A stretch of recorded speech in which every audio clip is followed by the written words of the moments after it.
Wes, how are you? I'm all right. How you doing, Jason? Good. Yeah. I'm really good, thanks. Okay. I need some help. You need some help? The type of help I can give you, or? I have a fall protection permit. Okay. And this may or may not be the first time I've actually looked at one of these. And I got a couple of questions. Is this something that you can help me with? Absolutely. All right, so what we have up on the screen here is an example of the work that we're doing and the fall exposure that we have. And we've tried to eliminate this as we go through this permit. I've noticed that we're supposed to try to eliminate or prevent it. And then as we continue to go through that hierarchy, we're supposed to either through restraint or fall arrest. And we've gone through all those considerations, and this work can only be done by arrest, and it will be above D-ring tie-off. Okay. But let's walk through that. Hey, you know, the first thing that I'd like to say is you show me a picture of the work, which means you've already started, and that's kind of where we can get in trouble, right? The easiest way to eliminate the fall protection in a situation like this is, can you sequence it somehow? But once you've already started, it's too late for that. So make sure you're starting this earlier next time. That makes sense. Okay. So we got a permit going. You said, as you said, you're in a situation where, you know, this is the only one you can consider. You can fill those in later to save us a little bit of time, but we're doing arrest above the D-ring, right? Yep, that's right. And do you know who your designated approver is on your job? What does that really actually mean? So a designated approver, think of this like a critical lift plan, right?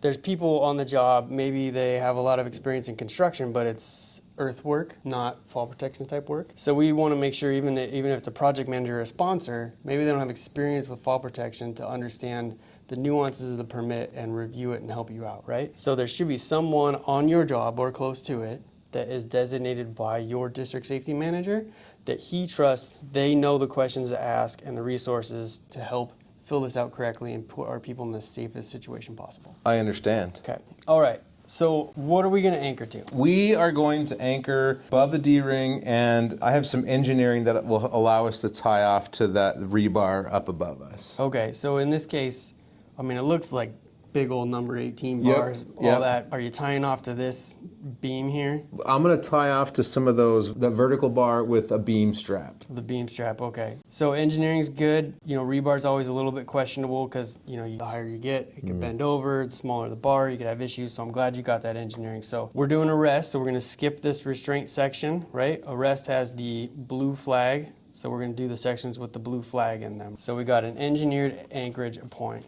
And what I want you to do is if you pull up that engineering, you got to look at what the engineer designed this for. So the blue box is the anchorage. So what is the rebar capacity for your tie-off? What did he design it? Did he design it for 5,000 pounds? What max arrest force did he design it for? Do you know that number? Let's just put 1350. A lot of them are using that right now, right? Some of our SRLs have 1,350 pound max arrest force. Some have 1,500 pound max arrest force. Got it. So you don't want him to go design it for 1,350. Then you use an SRL with a 1,500. So this is where we start catching those things. 1,350 max user weight. We go to the maximum allowable weight in our IFU, so it's 310. 310.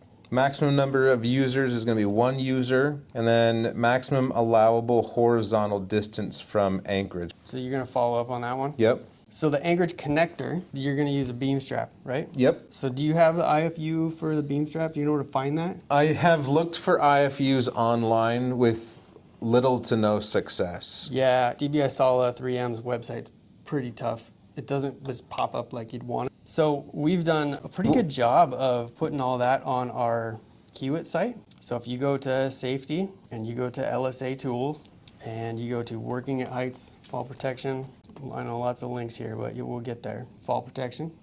And we'll come down here and you'll see that there's a 3M IFU's product name with access link. Now we have someone with our company that reviews and updates this regularly because 3M will update an IFU. They won't tell us, and it will apply to everything like before today. So even though you have an SRL that was built 5 years ago, its manual wouldn't apply after this manual comes out necessarily. Understood. So it's something we need to check for. So Jason, if you don't find the information on our list, some of these smaller items like the beam strap might not be there. Let's make sure you're using the right one with your designated approver, right? But when you go to DBI Solid's 3M website, you need to navigate down to the resources, and there's a few different options down here. There's data sheets, articles, catalogs, certified statements. Make sure you're going to the instructions and opening up that instruction manual for the information that you need. And sometimes, like the case with this beam strap, it'll have instructions for more than one beam strap. Yeah, I've seen that, yeah. Now, what I want you to do is put this entire manual in your fall protection permit. But there's a lot of fine print in here, right? So what I want to make sure though is that your plan is for the Kevlar web tie-off adapter, and you have used the information from the Kevlar web tie-off adapter rather than the chain tie-off adapter. And sometimes if you just clip in like a section of the manual, it might be from the wrong spot. Okay. So your designated approver is going to want to go through and make sure this is the tie-off adapter that he said he's going to use, and this is the proper information for that tie-off adapter. What we're trying to do here is find the weakest link in the chain. So once you figure out what beam strap you're using, you can put its max rest force in there, right? Yep. You want its max rest force to be greater than or equal to the max rest force that your design is for. Gotcha. And greater than or equal to max rest force from your SRL. After we got the beam strap, now you got your attachment point, right? And what one are you using? Do you know? We're using the Rebel. Okay. Rebel SRL. Do you remember where to go to find the IFU? Yeah, I can go to our toolkit, and under fall protection, next to the 3M local contacts, there is the 3M IFUs, and that should be there. Protect a Rebel leading edge. There it is. Okay, so again, I want you to put this whole manual in here. You can see there's, I don't know what, 20 different Rebels here. That's what it looks like. And we're only good with 4 of them. If you go back to our IFU sheet, it gives you the serial numbers of the Rebels that we are allowed to use. 46, 47, 48, and 49. So if you come back to the, you can see here's 46, 47, 48, and 49. I see them right there. Those are the ones that we want to use. And what you can tell right now is that there's an anti-class 1 and an anti-class 2, right? Class 2 is the leading edge. Yep. Those are the ones that we want to use. Okay. Those are the ones that are listed, right? Understood. We are tied off above the D-ring. Let's come up to capacity. You're going to find the max arrest force in this table, right? And we're using the SRD LE. And we talked about max arrest force.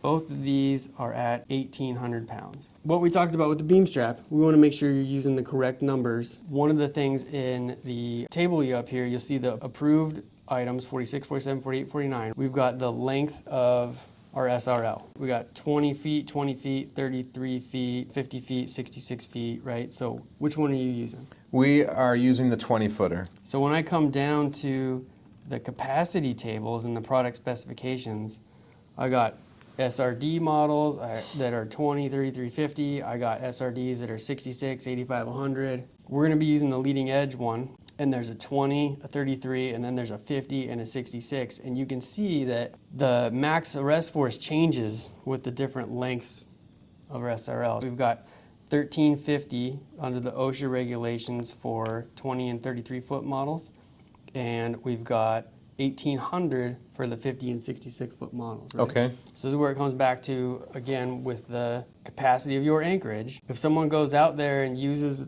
the 50 foot, it doesn't have the capacity. So you got to make sure that you're using the 20 foot and you're using the correct data from the manual, and that's why we want to put the whole manual in there, so that I can go in when I'm checking it and say, hey, did you pull the MAF from the right one? Again, we come back to this max allowable user distance from the anchor. That's a little bit easier to see in the manual when you come down to the fall clearance chart. We're above the D-ring. Do you know how high up above the working surface you're going to be tied off? Probably about 12 feet. Yeah. 12 feet, okay. So we'll come back to our manual. If we're tied 12 feet up, that's our A dimension, then the B dimension, how far away we can move from that tie-off point, is limited to 6 feet. So if you're tied off at the A dimension of 12 feet, then the B dimension that we're limited to, because we run out of a fall clearance number, is 6 feet. So remember I was talking to you about how if you got to work 20, but this says you can only go 6 feet and be within your chart, you got to rethink about your plan. You got to have multiple tie-off points, or we got to come up with a whole new plan. So right now, you can only move 6 feet side to side. Is that gonna? We're going to be fine. You're gonna be fine? Yep, that'll be fine. And that gives you that value we were just discussing. So maximum allowable user distance from the chart is going to be 6 feet. So what we're gonna do here is after you look at this and you say, hey, yep, my weakest link is my anchorage point and everything beyond the anchorage fits within there, you're gonna assign that you check that off. Okay. Just like a critical lift plan, you don't want the weakest link to be the shackle at the end, right? You wanna make sure everything works with the capacity of the crane at that point. So what are you gonna do if someone falls? We've gotta talk about how you're gonna rescue them. So here, brief description. I know on this job there's a lot of equipment there. There's usually man lifts there. We do, yep. Okay. I'm thinking a man lift. We don't have to do the administrative, remember? We're doing the blue flags. Just the blue flags. So see this section, I want a sketch of the worst case. You don't have to do anything fancy. You don't have to do some 3D SketchUp model. You could just maybe even go onto this picture and say, here's my anchorage point. Here's my working distance. That's where I'm gonna be, so that I can see Jason's planned out the worst case. And the worst case is gonna be not only when you're tied off, but when you're that 6 feet over that the fall distance chart allows you to be. And put that sketch in here, or you could attach it if there's not enough room for it. Just give the designated approver an idea of what you're doing, and also the guys. I want you to clip the fall clearance chart you used in here. Okay. So it's easy for me to see it. Clip this, highlight anchorage height and the working distance so you can get that fall clearance at 8.4 Okay. clearly in there, right? Yep. And then when I review it, I'm just gonna make sure you use the right chart and you're in the right spot. I don't expect your crew to go look through this, a 76-page manual, and understand what's going on, right? Understood, yep. So that's for their benefit too. So the fall distance calculator. So the SRL fall distance from the manual, we said that is 8.4 feet. So that's gonna go there. Additional fall distance from the anchorage device. I don't think there is any. We're not using a horizontal lifeline. Yeah. In most cases where this is gonna come into, Okay. there is some sort of horizontal lifeline or horizontal restraint line. It's got sag in it. So we'll put a 0 in there. Anchorage point is above the D-ring and the worker will be kneeling. You gotta add 3.25 feet. They probably will be kneeling at times. Yeah, 3 feet, 3 inches, okay? Right here it says the fall distance, the largest value from A. So say you have a couple different SRLs that you could use in this situation. You can list them up here because the guys can have options to use them, right? But you want to put the biggest value in here. You're only using one of them. So we'll put the 8.4, which is, we're just gonna round it to 8 foot 5 inches. Distance from B was 0. Kneeling, we're adding the 3 foot 3 inches. So my total fall distance is gonna be 11 foot 8, right? Yep. From your work planning, do you know what your fall clearance is? Now this isn't gonna come from any manuals or anything. This is coming from you looking at the work and saying, hey, if someone falls from here, what's the closest thing that they can impact? Okay, so we got like 25 feet, so we're cool. Now if you didn't, then what, do you know what you should do? Probably make a phone call or hope for the best. Yeah, get your district safety manager involved. Is that what that line? That fall distance is greater than the fall clearance and work cannot be completed through any other means. This plan must be approved by the district safety manager. That means that I don't have sufficient fall clearance distance and I need to involve somebody else in this conversation. Okay. Yep. It also makes me think that I don't really want to call my district safety manager, so there might be an opportunity for me to resequence or restructure that work. But worst case scenario, if that is the only way I can do the work, then I'm reaching out to my district safety manager. We're making that decision together. Yeah, and like we talked about before, the sooner you start this planning, Yep. the easier it is to make that change before you have to make that phone call because you're shipping the platform tomorrow. Okay, now we go to page 3. Again. Didn't we say this video was supposed to be 5 minutes? We did, it's not. Dang it. So, anything with a blue flag, right? Blue flag, arrest. So, you were gonna describe the inspection responsibility, procedure, and frequency. What does that mean to you? For this one, we would put in specific bullet points for an initial inspection after installation, and then a pre-use inspection, and then this won't be up for more than a couple weeks, if that. So who's gonna do that inspection? That's a great question. Are there any requirements? You know, as the superintendent of the operation, you've gotta know, hey, do I trust my foreman to do this inspection? Do I need to go do this inspection? Is it on the TSCD matrix and there's a designated inspector, right? Like on horizontal lifeline. And the level of risk is gonna vary who that is gonna be, and that's where your designated approver can help you out too, right? This one, a beam strap. I think everyone knows how to put a beam strap up, I would hope, right? Especially if you got a seasoned carpenter up there working on this. So know your crew. Yep. Know what you can trust them to and not to do. and you can put on there, hey, you know, the foreman's going to put them up and do the initial inspection, and then the crew will just do a daily visual until they're down after that, right? Okay, but we're just sticking to above D-ring arrest. So blue flag. Blue flag. Yep. So you're getting your designated approver to review and approve this at this point. Got it. Right?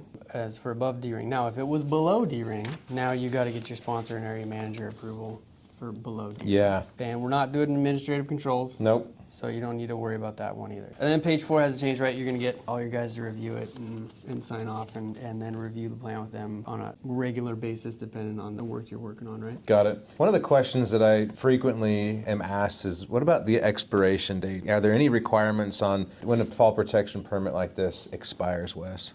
You know, I've been asked that a lot, and I think it's up to the team, right? If you're working on a job that has 50 columns, they're all the same height, all the same setup, all the same area and conditions, then maybe it can last the whole job, right? But what you don't want to do is make a plan, but the conditions change, and this column's a little bit different, and this column's a little bit different, and have Right. someone grab the wrong stuff. So I think that's a job-to-job decision. We don't want to create a lot of unnecessary paperwork for our guys and girls out there running work, but we need to recognize that there are some times where something's just hanging around too long and no one's Yeah. paying attention Yeah. to it. You mentioned earlier in this video, and we're going to close out on this, what is an SOP? And in our fall protection toolkit, what do we have available for reference? Yeah, I see you got some guys climbing the forms down here, and that one's always tricky because until you get to a certain point, your fall arrest equipment's not going to keep you from hitting the ground, right? So when you start the work, your worst case is when you're pretty low in that case, right? And you're going to hit the ground.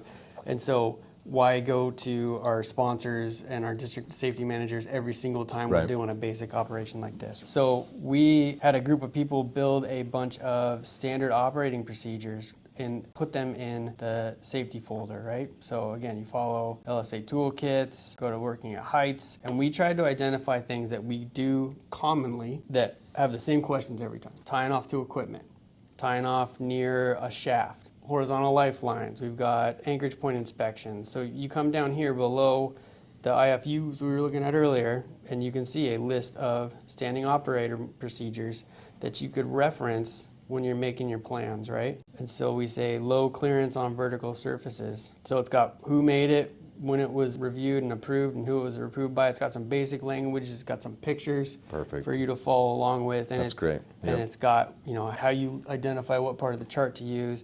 And it'd be good to just take this thing and staple it right to your fall protection plan. I think, you know, as you'd mentioned, the application of attaching IFUs to the permit, you know, having these SOPs, if they're applicable and used, is to incorporate those into that plan as well. So, Wes, I really appreciate your time. You know, we're coming down to the wire on getting this work executed, and we definitely needed a fall protection plan taken care of at 4:30 on a Thursday afternoon for this 22-minute video helps for you out. tomorrow. Appreciate your time, Wes. Thanks, brother. Take care. Yeah, no problem, Jason.